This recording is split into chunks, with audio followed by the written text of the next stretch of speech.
You are listening to the Horse Radio Network, part of the Equine Network family. What a beautiful day for horses in the morning. You are listening to the #1 horse podcast in the world. Here's your entertaining look at the horse world and the people in it.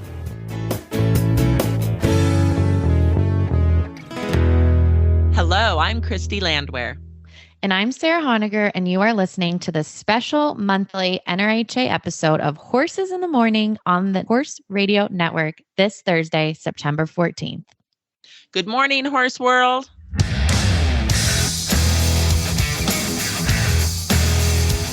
It's the second Thursday of the month. That means it's time to slide in to the National Reining Horse Association episode of Horses in the Morning.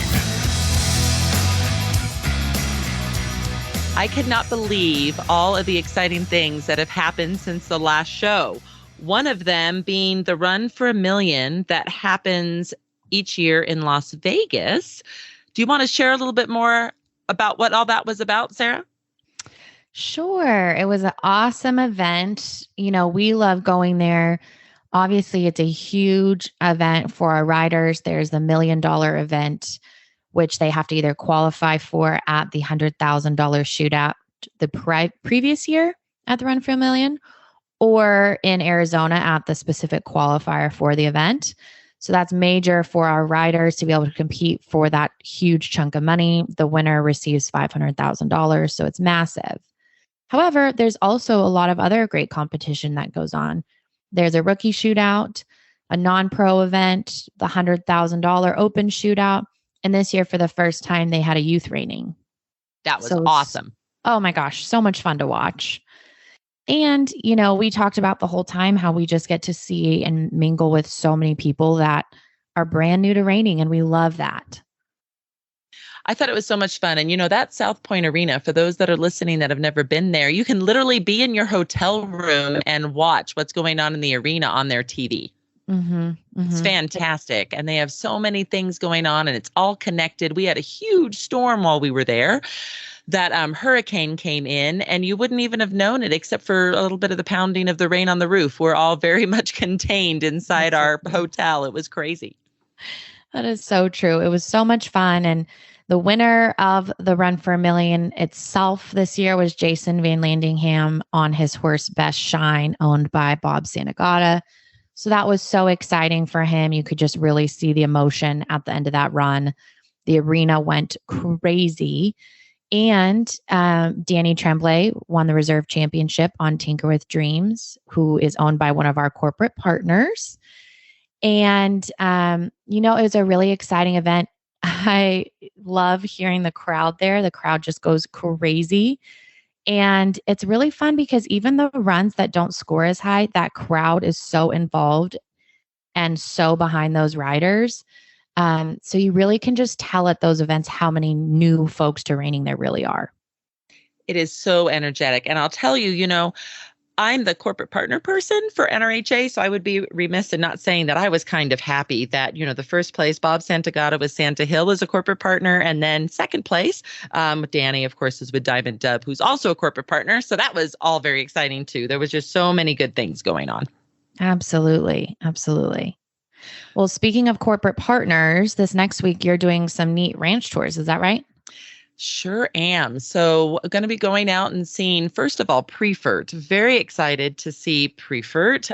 They are one of our official corporate partners, and they have so many amazing things under one roof, 40 acres under one roof of their panels and their feeders, and of course their hot walkers. I mean, everything that they do. And my husband's a little jealous, Sarah. He's like, really? You get to go see it? Why am I not going to go see that?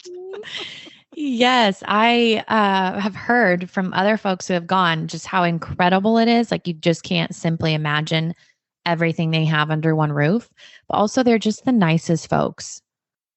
They are so nice, and they're in Mount Pleasant, Texas. So it's a little far removed from airports, but I'll tell you, it's going to be great. We're very, very much looking forward to that. And then we're going to be doing some ranch tours. We're going to go to Oswood, and Leonardo Archese has his horses there, so that'll be fun. And then Cinder Lake, Cedar Ridge, Foals R Us. I mean, there's many that are right there in that kind of Weatherford, Whitesboro area.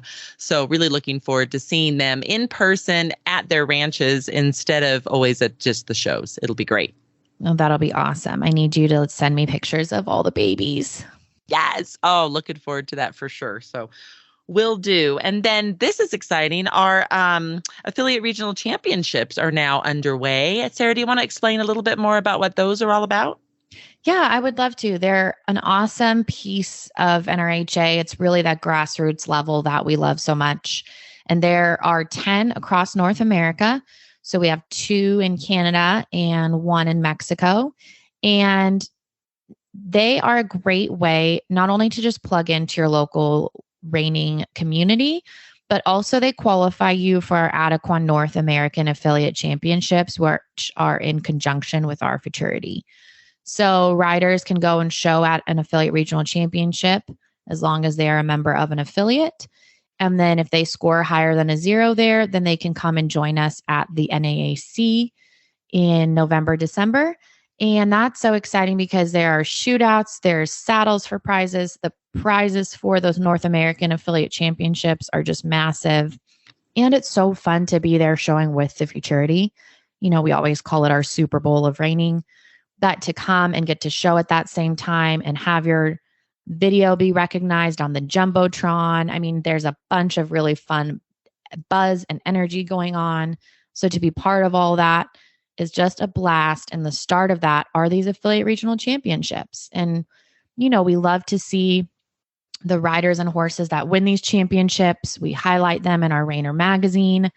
So even if you don't plan to come to Oklahoma City or that's not on your bucket list for this year, I definitely encourage folks to go and watch, participate. If you're looking for one in your area, all those shows, their location and dates are on nrha.com/affiliate. Perfect. And they are literally all over.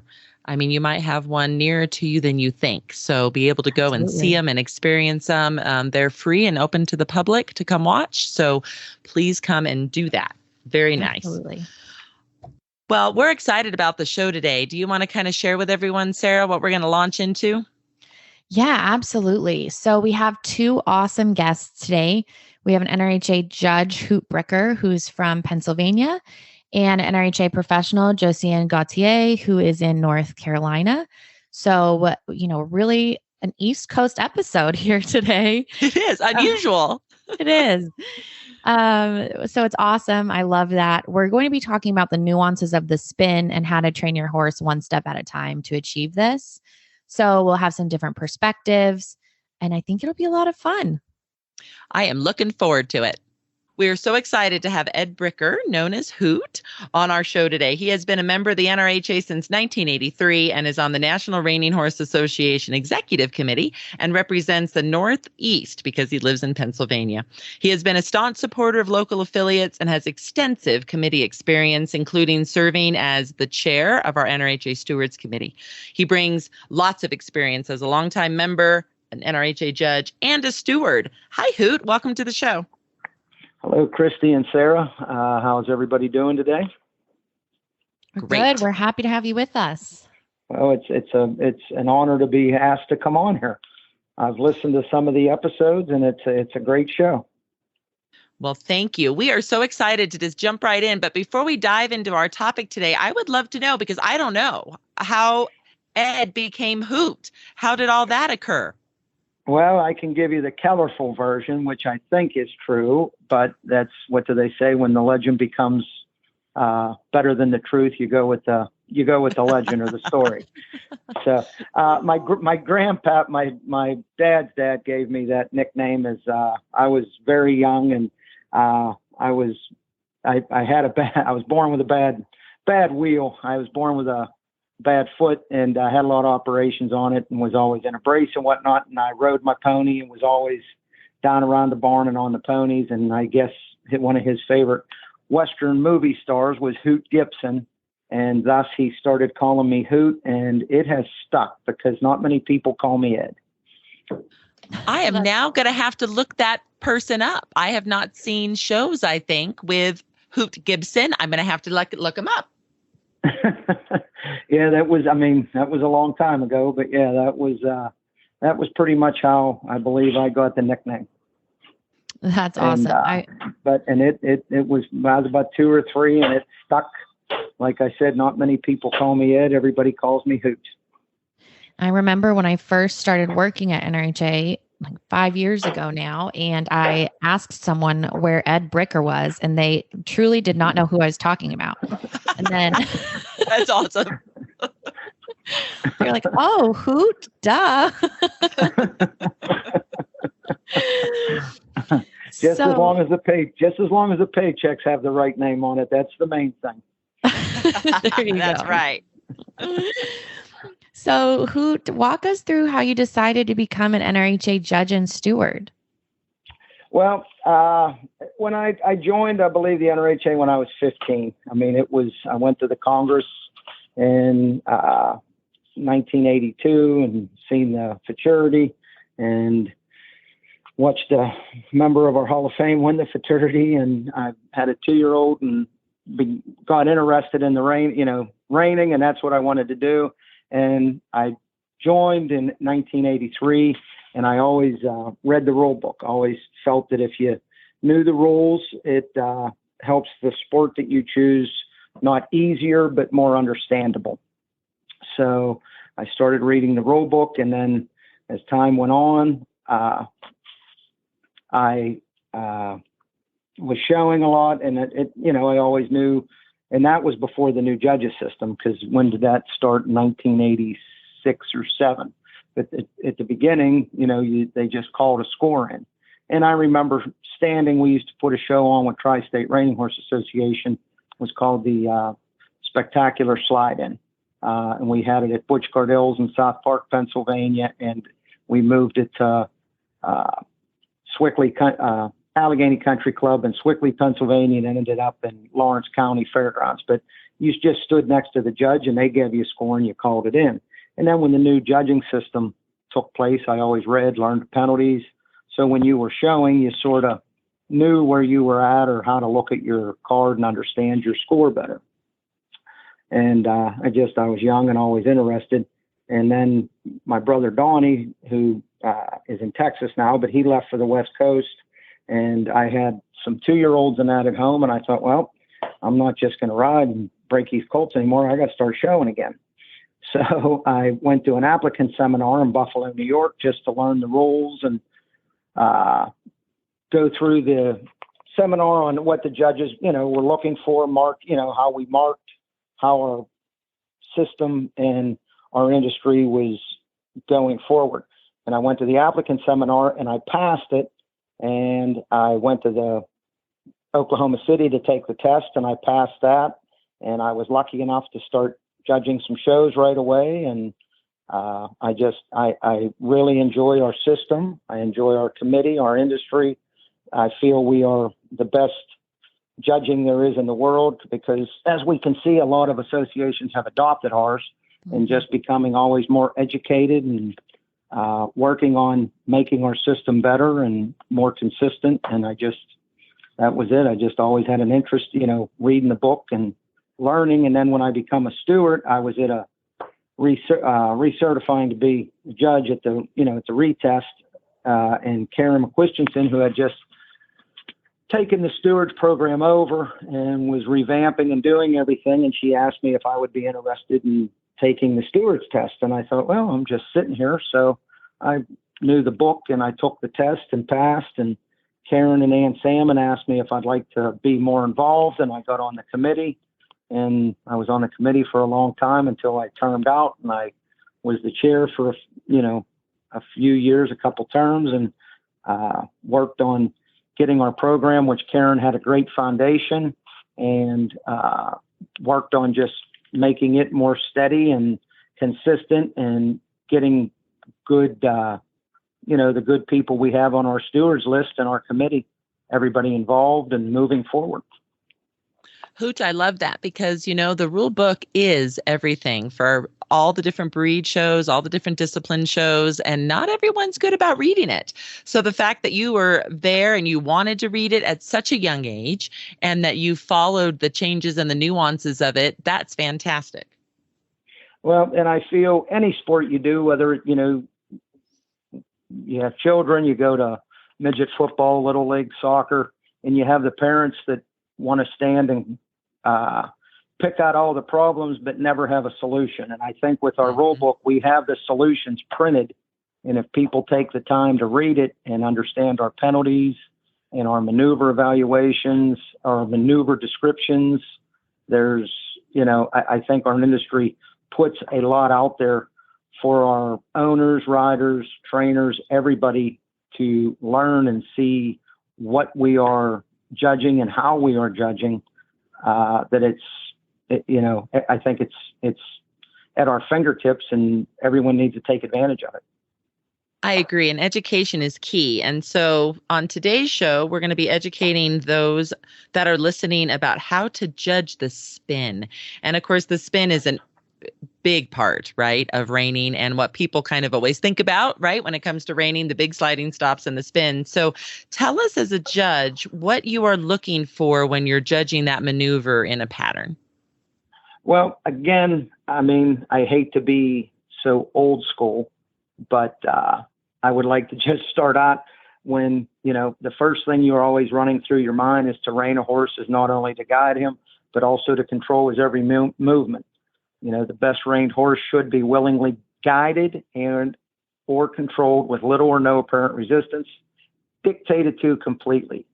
So we run a general, which was, part of our industry since I don't want to say day one, but since the beginning with, and it's just sticks in your head when you're judging. So that always comes into mind. That's the first thing.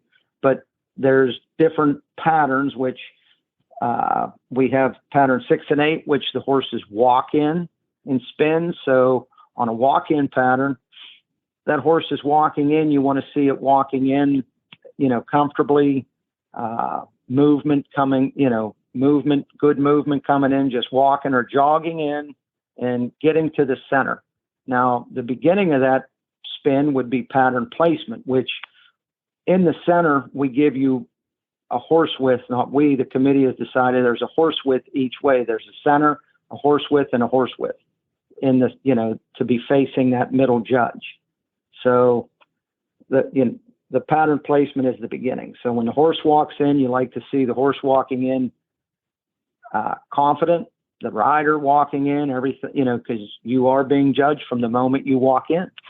So walking in a relaxed, the horse moving, coming to the center, not people picking their hand up, readjusting.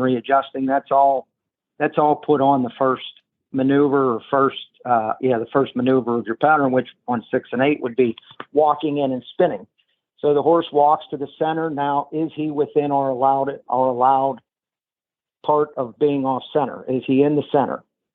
So there's number 2. Number 3 would be the lead, where we allow the lead change, the stride before, the stride of center, and the stride after. As long as that horse is in that area, they are on pattern and correct. And then we add degree of difficulty. Now, once we get that far in, that seems maybe a little complicated, but that is where how we start as judges to begin judging the spin. I will read the description of a spin out of our rule book. That it's on page 150, begins on page 151 and ends on page 152. Spins. Spins are a series of 360-degree turns executed over a stationary inside hind leg. Propulsion for the spin is supplied by the outside rear leg and front legs, and contact should be made with the ground and a front leg. The location of the hindquarters should be fixed at the start of the spin and maintained throughout the spins. It is helpful for a judge to watch for the horse to remain in the same location rather than watching for the stationary inside leg. This allows for easier focus on other elements of the spin, i.e. cadence, attitude, smoothness, finesse, and speed. So now that horse walks to the center. It's in our area of where we want.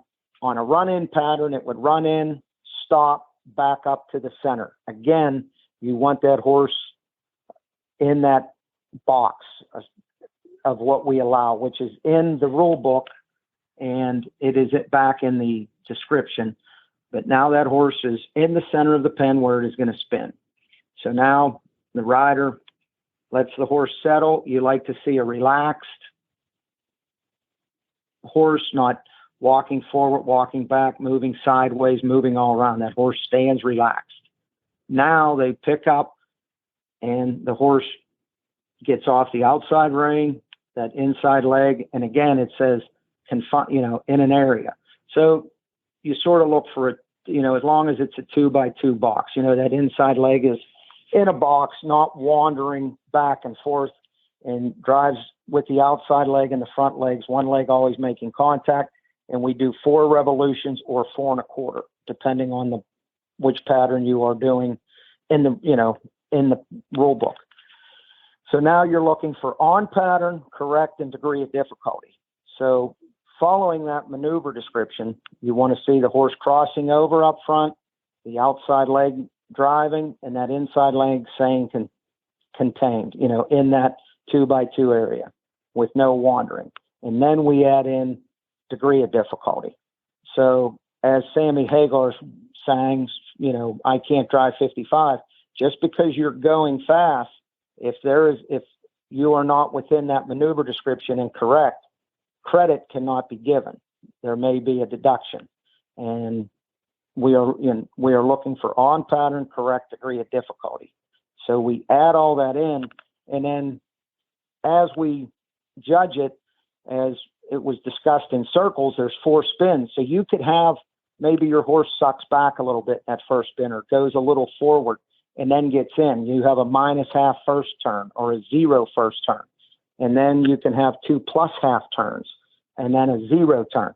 We have to take all that into consideration and average to come up to your score of -1.5 to +1.5. So you can have a bobble in a turn and still end up at a 0 +1/2 or a 0 -1/2 or up and down the scale, because they're all 4 revolutions are judged. You're averaging the 4 revolutions to come up with the score from -1.5 to +1.5. And it happens very fast. You have, 1, 2, 3, 4, and thinking in your head what was spin 1, 2, 3, and 4, and coming up with the average of those 4 and giving a maneuver score to best fit that description of that maneuver. Well, I just have so much respect for our NRHA judges and being able to do what y'all do. Obviously, there's so much that goes into that one maneuver alone. And if people are sitting on a reining horse the first time and ride that spin, just sitting on it feels so overwhelming. To view it from a chair and judge it with everything you have to take into consideration is incredible. And we also, there's we talk about inside rein. This, it is a neck reining sport. You can have a little too much inside rein showing with a snaffle bit or a hackamore two-handed. You want your hands in the middle in the steering box to say, not using a lot of inside rein to pull the horse around. That does not follow correct. So that is, we have to take everything into consideration from when they run a snaffle bit hackamore class, two-handed to one-handed with people, using a little too much inside rein. There's, and you're putting that all into all 4 spins. Absolutely. Well, speaking of, you mentioned perspective, for folks listening that don't know, at our largest added money events, we do have 5 judges in the chair. There's 3 on one side of the arena and 2 on the other. And a great feature of our judges program is we drop the highest and the lowest score. So with those different chairs, can you tell us a little bit about how that perspective kind of might change for some of these maneuvers for which one you're in?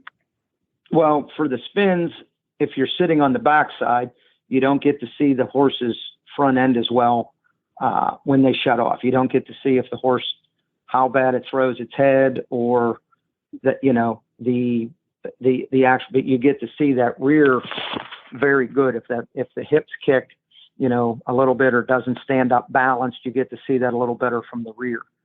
The front, you get to see the head and the neck. And then in chair 2, if in the rule book, we have the description of overspins. We give a little up to an 1/8 we give, and then up to, and then from an 1/8 to a 1/4 is a half-point penalty. And from that 1/4 spot up to the 90 is a 1-point penalty. In chair 2, you got the best bird's eye view of that penalty. Chairs 1, 3, 4, and 5, as soon as you sit in that chair, you have to make your zone where your half-point and 1-point penalty are, just because of the angle and the perspective of that chair. And I mean, that's with every maneuver, from circles to stops to lead changes, depending on where you're at. Chairs 1, 2, 3, 4, and 5, you have a different perspective in that angle. But in the spins, it's mainly, I don't want to say mainly, but is drawing your lines for the half-point penalty and the 1-point penalty is a big thing to do right away when you're in them middle chairs. But again, if our system works wonderfully, because as you said, the high and the low are thrown out, and you can the 3 middle scores are added up. And if our system works time and time again, if if it's read and the rules are read and people understand it, it works to a T. So that's one thing. But sitting in the different chairs just gives you a different angle and perspective. Spins are just the front side. You get to see that head when they stop and shut off. The rear, you get to watch the hips a little better when they shut off and what happens there. But again, it's sitting on those edge chairs. You have to draw your line and make your call for the half-point, 1-point overspin and underspins. Well, I think that's awesome knowledge for people listening. And, since we've both now mentioned our judges system and that high and low score, I don't want to get us in the weeds, but just to mention too, that we do have a videographer placed in one location throughout our entire shows. And there are penalties that are reviewable. And so our judges, you will sometimes see them get out of the chair if there is a penalty that they'd like to review. And, I think that's really unique about our sport too, and really helps everything be as exact as possible. And I just think that that's a fact we need everyone to know too.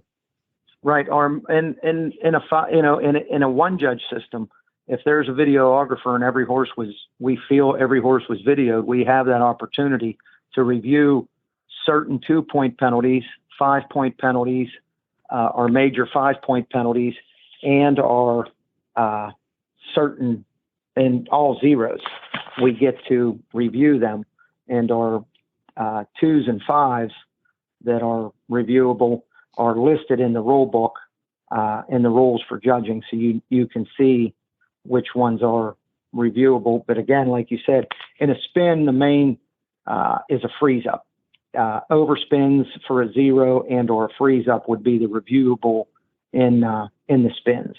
That would be mainly what the judges are looking for, to see if the lateral movement of that horse, the lateral movement of the shoulder stopped briefly in that spin. That would be a 2-point freeze up. And that is a reviewable penalty, which is a great thing of our sport, that we get to do that to make sure we're getting outcome correct. Yeah, I was just going to say, this has been so detailed and so good to be able to kind of see the nuances. And, there's a lot to a reining pattern, and the spin is just one of many maneuvers. But thank you so much for delving into all of that. Is the best place to find information on you to go to NRHA.com and then /judges? Is that where you would like to send people? Okay, great. I am on the judges list, the stewards list, and on the board and on the board list, but my phone number and email is there. And one thing I would like to just to mention, there, you can go to NRHA shop, and there is a maneuver evaluation tape that has just been made, and it has a voiceover on each of our maneuvers. So that is, people can go there and buy that tape and watch it and really get an understanding of how each maneuver is judged and what the description of that maneuver is. Yes, and it is so well done. And for those of you too, you can also join us on social media, on Facebook and Instagram. And we also have some things sometimes on those as well. But yes, that's a wonderful reference. Thank you so much for reminding everybody about it. So Hoot, thanks so much for being on the show today. We really appreciate it. I thank you. And I want to congratulate Christy and Sarah, both of you. I know Sarah's just won some awards, and I know the office staff has been doing a great job and just have some accolades also. And I would like to, just congratulate you guys and say what a wonderful job you do for NRHA. Oh my gosh, Hoot, thank you so much. That really means a lot. And, we do have such a stellar team at NRHA. And among those awards was actually the General Excellence Award from the American Horse Publications for our Reiner magazine, which is a huge honor. And it's a great team of folks with Morris Communications that help us put together that publication. And at the head of that is our dear friend, Kelsey Pisak. And I just have to give a shout out to her and that team. A couple other articles won awards as well this year. And so we're really, really thrilled to be part of that. Well, I'm so excited. Our next guest today is Josiane Gauthier from Quebec, Canada, who now works out of North Carolina, and she trains reining horses and coaches many non-pros. It's really a family affair. Her husband, Russell, and their two daughters all enjoy the sport of reining. And she has represented NRHA all over the world. She represented Canada at the World Equestrian Games in France in 2014. And Josiane is so dedicated to giving back to the sport. Josiane, thank you so much for being on today, even while showing and coaching non-pros at the biggest reining we've had so far this year in Tulsa. Absolutely. Thank you so much for having me. Well, you taking this podcast call while being at this show, shows your dedication. But also, before we get into our questions, I just have to highlight another thing that I think is special, which is that Josiane is always one of our NRHA professionals who donates her time to our NRHYA Buy a Pro auction. This happens every year, and it's a huge fundraiser for our youth and our affiliates. And it allows people who are not connected to reining to connect with a horse trainer, which I kind of compare it to pretend you're wanting to get better at football, and then you could just call up someone who plays in the NFL. I mean, it's so cool and such a unique opportunity. And Josiane has always been such a supporter. And this year, actually, Angela, a woman, bought her lessons and now takes lessons there permanently, which is such a fun success story. Yes. Yeah, that was such a great finding. And Angela was such a great example of why this program is so successful and so important. And she lived so close to me and didn't even really know that there was reining so close to her. And now she, did the lesson and enjoyed it, came back for more lesson, then bought ticket, went for the run for the million, and just, I think is slowly kind of getting really hooked into this. Yes, she was so excited. She ran over to our booth to meet me and went on and on about how wonderful her experience has been. So I just think it's so, so neat. That's awesome. Well, Josiane, we've talked about how you've helped get others into reining. Can you tell us a little bit how you yourself got involved? Absolutely. It's definitely been a family affair. It started with my grandpa raising horses and my dad, horse trainer. We had a farm in Quebec, Canada. So I grew up with, being able to ride from a very young age. And my father moved to North Carolina about in 92 or 93. And so I just continued riding and competing as a youth. And when I finished high school, I moved in with him and started my career pretty early, as a young age. But I showed as a non-pro and also controlled and did his breeding operation. So we had 6 to 7 stallion. We probably bred about 150 mares on our property and sold out about 60 to 80 mares. So we had a pretty big breeding program. So we did that and I showed non-pro for a while and then become a pro, I think in 2011 or 2012. And then since then, I've kind of continued pursuing my dream and training horses and competing all over the world. Josiane, thank you so much again for being on today. And oh my gosh, we feel really lucky that we chose you because you've been having such success and we didn't even do it on purpose. So first of all, chat with us a little bit about the show in Ocala where you won the Derby for the Open Level 4. And then I hear just recently, congratulations, you also won the Futurity in Level 3 Open there in Tulsa. So give us a little bit about both of those shows and how that all went for you. Absolutely. Well, the first one was in Ocala. I competed on a horse named Alpha One Special Night. He belongs to Spig Stable, clients of mine. It's Kaylee and Kevin Thomas. And it's a really cool 6-year-old gelding, and I'm really thankful to have him in my program. He came from a really good program. Cole Price and his wife, Kelsey, showed him was really successful, and then he became a non-pro horse.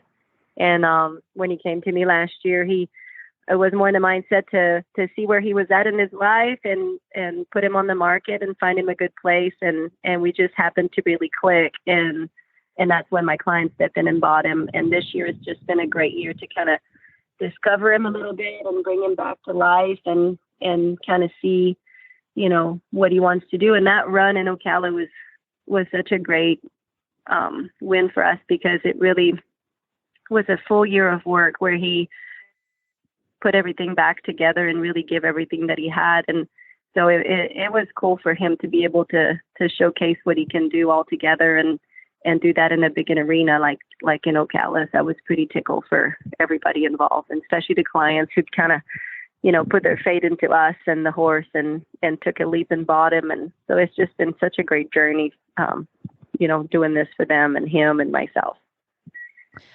He sounds amazing. And then how about your Futurity that just happened there at Tulsa? Which horse were you on for that? That little guy, I swear. I fell in love with this horse. I got lucky because my brother and his wife, Yanina, they had him in training. And I get a little bit of front row ticket if they have something nice that they have to sell. So they told me, we have one for you to try when you come at the Futurity.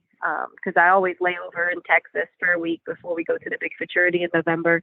And so I rode him for a couple days there at their ranch and just fell. His registered name is Paleface Vintage. We call him Dream On. And he's really like a dream. And he's the cutest little thing. He's a stud colt, but he's Palomino, really dark dappled. And he's the sweetest thing. He doesn't even know he's a stallion. Everybody falls in love with his personality and his demeanor.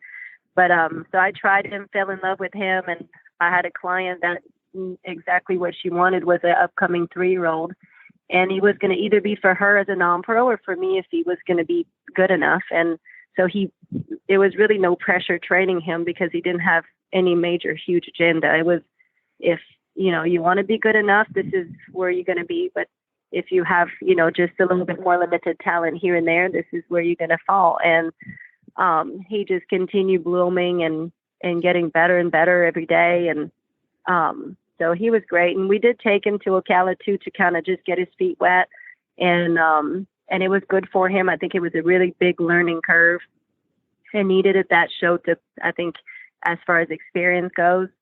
And then when he came here, I could feel that the experience he gained in Ocala was really paying off because he was really calm and quiet, and he was almost like I was running him at home. So I was really tickled, and he had a really good run for me and was able to stay on top for a very long time. It was a pretty big class with 170 horses, so I was pretty proud of him. Well, congratulations again. It's so awesome, and he sure is cute. Thank you. So speaking of, kind of getting to hear that training process of what you've gone through with him, on this podcast today, we're talking about the specific maneuver of the spin. So could you talk to us a little bit about the steps that you go through when first training a horse to do that maneuver? Absolutely. And, a spin is all about cadence. It's like if somebody's learning how to dance, then they've got to learn this certain step. And you see some line dancing, and at the beginning, sometimes you could be missing a step and you got to get back in. And once you know the dance, you can dance it really, really fast, and you can, have your own style to it. Well, I feel like teaching a horse how to turn kind of have to have the same mindset. You have to start slow and just teach them each step. And depending of the horse talent, because not every horse have the talent to turn fast, then you feel what kind of, potential they have, and you just continue help develop that potential. But for sure, it's one step at a time at the beginning, and they have to have a lot of understanding of where their body and their feet are to learn how to turn. It's not really just, pulling them into that turn and kind of letting them figure it out. There's a lot of exercise that we work outside the turnaround to help them teach rhythm and where to put their feet and what our hands mean and what they mean as far as where we want them to lay their feet, and what our outside leg means for pressure, if that means speed up or lift your belly and all that. So when they understand what our hands and our legs mean, then we can help them develop that turnaround without them being scared of our legs or our hands. They can really kind of just use us to develop that turnaround into the best body shape possible, so they can turn the best way possible. And every horse have a different feel. Some horses are a little bit more strung out where their feet are a little bit in front of them, and some horses will turn with their feet really close together, or horse will sit back on their hocks, or want to walk out. There's just different style of horses, and you'll have to develop each horses depending of how they start off. But a main exercise that I think is a pretty generic one for any type of horses is that we'll start by walking and then trotting some small circles. And the circle has to be pretty small, like the length of your horse, as how I describe it, would be the size of your circle. And just by trotting some small circles and kind of teaching the rhythm and clucking and bumping your legs a little bit just with the rhythm, and kind of helping the horse to find a good step into a small circle will help them get their timing, get their rhythm, and shape them for a turnaround. And then you can slow it down and make it smaller and smaller, and just let them go into that turnaround until they can mimic that trotting step or that walking circle into a small circle and then into a turnaround. And at the beginning, if they're brand new, it might be just one step, then it might be 2 steps, then it might be 3 steps, and eventually it's a full turn. And you just build on from that. Reiners are not built overnight, and that's why it takes so long to teach one, because they just got to repeat the same thing, and they got to be confident, and they don't do it as because they're forced to do it, but they do it because they want to do that. So it's just repeating the same maneuver and letting them figure out where to put their feet. So, but trotting their circles is definitely a good exercise to help them want to go into that turnaround and practice their cadence. And the better they are at it, the faster that circle can be. And, you can add a little bit more pressure once they get more comfortable with that exercise. That is so good. And then when you're coaching your riders, whether they're a youth rider or a non-pro adult or whatever the case may be, what do you tell them, to kind of guide them through this process? What are some of your coaching tools to get them to have success in the spin? So if it's a finished reiner and I'm coaching somebody to just teach the horse or not teach the horse, but like to go show a turnaround. I think the biggest thing, like if it's a show turn, they'll have to make sure that they do their cue to start the turnaround, which for me, my cues are open my inside leg, outside rein, and then I cluck. Those are my first three cues that I use to indicate that I want to start turning. So if I want to turn to the right, I tell them, open your right leg, outside rein, which would be my left rein, and then I cluck. And then I'll let the horse take the first step. And then once they get into that turnaround, then they can start clucking every time they come around. So, and the biggest thing is having to cluck and having to manage your horse plus count to 4, right? You can only do 4 turnarounds. So they'll learn to start to turn nice. And then, example, if you start your horse and you're at like 12 o'clock and you start your turnaround, and then you can start clucking when your horse is facing 6 o'clock. And then you count when your horse facing back 12. So you start off cluck at 6, then you count 1, and then clock at 6 again, and then you count 2, and then clock at 6, you count 3, and clock at 6, and then you say whoa. And then you've turned 4 times. You've helped your horse by clucking and getting a little bit more momentum in that turnaround. And it really helps you, not being lost in that turn and finding where your center is and make sure you can count to 4. So that's definitely kind of the basic as far as like just 1, 2, 3, whoa, and never count to 4. Always 1, 2, 3, whoa. Because if you count to 4, most of the time you've done 5 turns. But just 1, 2, 3, whoa, and kind of keep it, basic. Now, if the horse didn't have a good position or was a little bit lazy in the turnaround or didn't put enough effort, now just getting them out of that turnaround, jogging some small circle, getting some rhythm going, stop, and then ask again the same way would be kind of my basic exercise to get somebody comfortable to turn, to count, and then get the horse to do the best job that he can do in that situation. Awesome. I just know that so many people are going to be in arenas in their backyard, at a show pen, wherever it might be, practicing these easy tips. That's awesome. Well, Josiane, this was so fun to get to hear about. I just know people are going to be trying this at home, and you've made it so simple, whether someone was a reiner or not. And I think that is so awesome. If folks want to get a hold of you after this podcast comes out and maybe answer or get to ask you some questions or come and visit you at your place, where's the best way for them to find more information on you and reach out to you? Absolutely. Thanks for asking. So my website is www.jgperformancehorses.com. Also have our Facebook page, which is Josiane Gauthier Performance Horses. And there's always kind of fun updates. That's where I kind of brag about the clients if they did some in the show pen or recent wins. So those are always a fun place to keep up with us and where we're going next. And it's pretty easy to send me a personal message on that business page from Facebook. So if somebody has some questions or they want some tips or they'd like to come visit, we're in Lucama, North Carolina, and we're really close from High 95. So a lot of people that are traveling from up north down to Florida, they just come right by us. So we're pretty accessible. And we always welcome, people to come to the ranch and meet us and all that. So if anybody has, they're traveling by and they want to come and stop by or have any question, we're always open doors. Wonderful. Well, I'm sure there's going to be people that take you up on that offer. And thank you again for joining us today. And we wish you the best of the luck this week at Tulsa. Awesome. Well, thank you so much for having me. It's been a blessing for me to be able to answer some question and be part of this. And if I can be of any help in the future, I'd be more than happy. Well, that was so much fun having Josiane on and our East Coast highlight today. I just had the best time.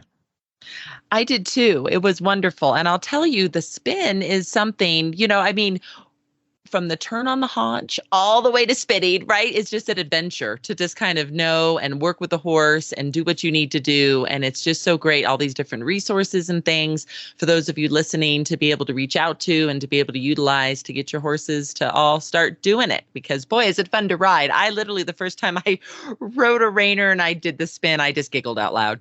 It was great. I did too. And I remember thinking I was going so fast. Yes. And then I looked at the video and I was like, oh, that's not really that fast that I was going. Yes. The trainer I was with was like, so are you going to do it again and actually do it? Or you're just going to have fun going in slow motion? What's the vibe today? That is great. You thought you were definitely not in slow motion. Oh, for sure. For sure. So good. So how do people find out more about not only this podcast, Sarah, but also NRHA? Yeah. So earlier you had mentioned that our social media is a great resource. On our Instagram, TikTok, and Facebook, we do have videos that go through each maneuver in an educational way, as well as just a bunch of fun content to look at. We also have nrha.com/education, which would be a great page that would really have a lot of resources from today's conversations. I think people would find what's on there really interesting, whether you want to know about maneuvers. You could watch a video that goes through every single one of them. It's a really great resource.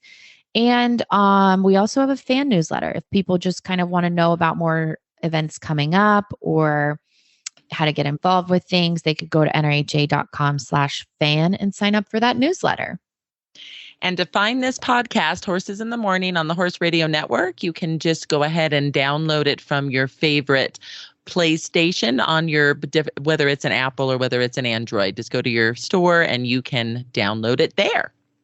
Absolutely. And if people want to listen to past episodes, if this is the first time you've joined us and you're really interested in what we've talked about in past months, all of them can be found at nrha.com/podcast. We've had so much fun today, and we are so glad you joined us. Now go and have the slide of your life.